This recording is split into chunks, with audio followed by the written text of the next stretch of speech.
तो मित्रों, पहलगांव आतंकवादी हमले में मारा गया एकमात्र मुस्लिम आदिल को एकनाथ शिंदे ने श्रीनगर में एक मकान बनाया हुआ मकान दिया है, जमीन दिया है। इधर दिल्ली में तरुण के सभी हत्यारों की गिरफ्तारी नहीं हुई है, लेकिन जिसने तरुण की हत्या की उन लोगों के घर पर दिल्ली पुलिस दूध, आटा, राशन पहुंचा रही है। हमारे देश में हिंदू मारे जाते हैं, उसको देखने पूछने वाला कोई नहीं होता है। पहलगांव हमले में ही सरकारी अफसर मारे गए, डिफेंस के अफसर थे वो मारे गए। उनके बच्चों को मुआवजा नहीं मिला है, अभी तक उनके बच्चों को नौकरी नहीं मिली है, आश्रितों को नौकरी नहीं मिली है और कोई भी अभी तक सरकारी योजनाओं का लाभ नहीं मिला है। लेकिन एक आदिल मरा तो उसके लिए मकान बना है, जमीन दिया गया है।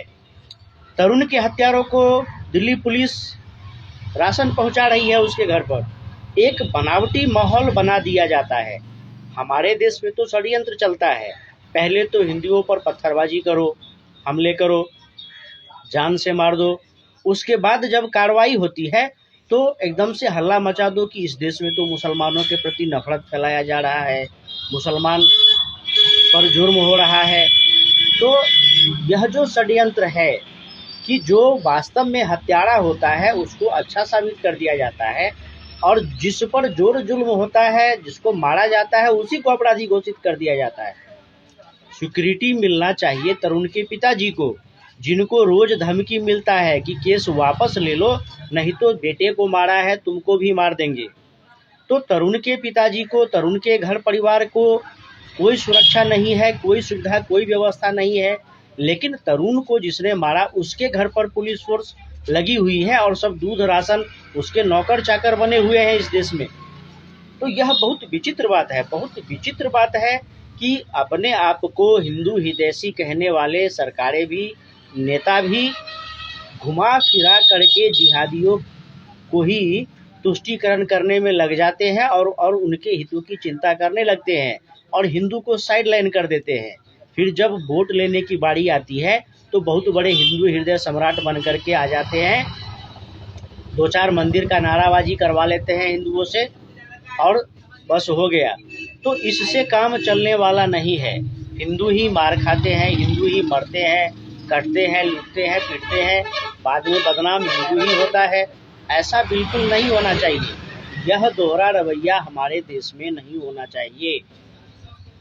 बहुत से मंदिर हैं जहां हिंदू चढ़ावा चढ़ाते हैं और फिर हिंदुओं को ही पूजा पाठ से रोक दिया जाता है और उसी चढ़ावे से मस्जिद की चारदीवारी का निर्माण होता है, कब्रिस्तान के चारदीवारी का निर्माण होता है, मजार के चारदीवारी का निर्माण होता है। और फिर सभी जिहादियों, आतंकवादियों के बचाव के लिए सुप्रीम कोर्ट में केस लड़ा जाता है। हम हिंदू हैं, हम किसी मंदिर में जाते हैं, 10 रुपया, 20 रुपया, 1000 रुपया या करोड़ों रुपया हिंदू ही चढ़ाता है मंदिर में जा करके। फिर वह सारा पैसा सरकार का कोई आदमी आता है, गिन करके ले जाता है, सरकारी खजाने में जमा कर देता है। फिर उसका क्या होता है? तो जो हिंदू विरोधी सरकारें हैं वो तो है, हिंदू विरोधी नेता है सो है। जो हिंदू हितैषी नेता है, जो हिंदुओं का वोट लेकर के सत्ता शासन में आते हैं, वह भी तो तुष्टीकरण ही कर रहे हैं। इतनी सारी लव जिहाद की घटनाएं हुई है, ब्लैकमेलिंग की घटनाएं हुई है, टीसीएस, लेंसकार्ट, अमरावती, अजमेर, भोपाल, कितने नाम ले और रोज नाम ले। क्या कठोर दंड मिला है उन लोगों को? क्या कठोर कानून बना है उन लोगों को? कुछ नहीं। लेकिन यूजीसी कानून बनाना है, आरक्षण बढ़ाना है, SC ST एक्ट कानून को और लगाना है। आतंकवादियों के लिए कोई ऐसा कठोर दंड नहीं है। जो राष्ट्र की सुरक्षा के लिए, संप्रभुता के लिए खतरा है, उसके लिए इतना कड़ा कानून नहीं है कि उसको 5 साल से पहले बेल नहीं मिलेगा। लेकिन SC ST एक्ट में कि 5 साल बेल ही नहीं मिलेगा। आतंकवादियों के लिए इतनी उदार कानून और जातियों में बांटने के लिए, अगड़ी पिछड़ी में लड़वाने के लिए इतना कठोर कानून, कितनी बड़ी बेवकूफ़ी है। अगर कठोर कानून ही बनाना है तो जो हत्याएं कर रहा है, धर्मांतरण कर रहा है, रेप, ब्लैकमेलिंग कर रहा है, बलात्कार कर रहा है, TCS जैसे कांड होते हैं, अमरावती जैसे कांड होते हैं, अजमेर जैसे कांड होते हैं, छांगुर गैंग जैसे कांड होते हैं, उन लोगों को कठोर दंड दो, उन लोगों के लिए बिना बेल का जेल भेजो। वहाँ तो कठोर कानून लगाते नहीं, वहाँ तो कठोर कार्रवाई करते नहीं। और हिंदू पीड़ित है, हिंदू शोषित है, हिंदू ही मारा जाता है, काटा जाता है, वोट भी लेते हो हिंदुओं से और तुष्टीकरण कहीं और जा करके करते हो। पहलगांव में 35 लोग मारे गए, अधिकतर उसमें ऑफिसर थे सरकारी, कोई सीआरपीएफ का जवान था, कोई सीबीआई का जवान था। उसके परिवारों को अभी तक नौकरी नहीं मिली है, मुआवजा नहीं मिला है, जो जायज वाजिब हक है वो नहीं मिला है।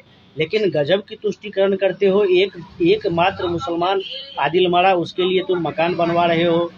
तरुण के सारे हत्यारों को अभी तक दंड नहीं मिला है, सारे हत्यारे नहीं पकड़े गए हैं।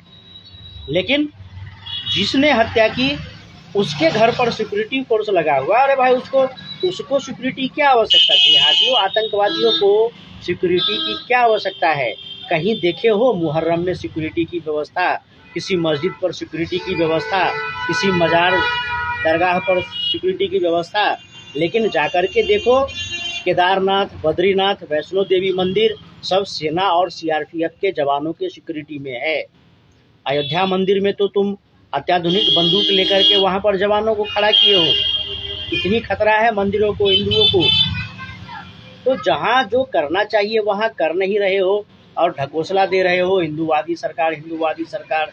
गलती हिंदुओं को भी है जो मांग नहीं करता है और झूठी धर्मनिरपेक्षता, भाईचारा और जातिवाद में उलझा हुआ है। कोई जय भीम जय मीम का झंडा उठाए हुआ है, आपस में लड़ रहा है। कोई वामपंथी बना हुआ है, आपस में लड़ रहा है। कोई कांग्रेसी बना हुआ है, आपस में लड़ रहा है। सबको छोड़ो, राष्ट्रवाद से जुड़ो, राष्ट्रवाद के लिए कार्य करो, सनातन हिंदू धर्म की रक्षा के लिए कार्य करो। तभी सरकारें भी हमारी बातें मानेंगी। नहीं तो हम तो ऐसे ही लूटते पीटते रहेंगे, मरते रहेंगे, करते रहेंगे।